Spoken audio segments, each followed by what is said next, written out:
Hello all.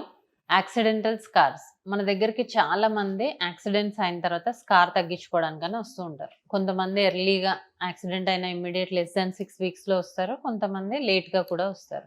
ఈ పిక్చర్‌లో కనిపిస్తున్న క్లయింట్ మన దగ్గరికి యాక్సిడెంట్ అయ్యాక 2-3 ఇయర్స్ తర్వాత రావడం జరిగింది.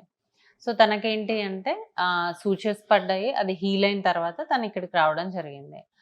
సో, మనము దీనికోసమని ఫ్రాక్షనల్ CO2 లేజర్ చేయడం జరిగింది. ఈ ఫ్రాక్షనల్ CO2 లేజర్ చేయడం వల్ల అది స్కార్ టిష్యూని బ్రేక్ చేసి, అక్కడ కొల్లాజెన్ ప్రొడక్షన్‌ని ఇంక్రీజ్ చేసి, నార్మల్ స్కిన్ వచ్చేలాగా చేస్తుంది. సో, ఎర్లీగా వచ్చిన వాళ్ళకైతే ఒక 1-2 సెషన్స్ మైల్డ్ స్కార్ ఉంటే గనక, లేదు లేట్‌గా వచ్చి చాలా డీపర్ స్కార్ ఉంది అంటే 5-6 సెషన్స్ కూడా పడతాయి. సో, ఇప్పుడు ఈ పిక్చర్‌లో కనిపిస్తున్న క్లయింట్‌ది మనం ఆఫ్టర్ 6 సెషన్స్ తర్వాత ఒక 90% ఆఫ్ ద చేంజ్ మాత్రం చూస్తూ ఉన్నాం. ఇంకొక 2-3 సెషన్స్ చేసుకుంటే ఇంకా కొంచెం రిజల్ట్ అనేది చూడొచ్చు.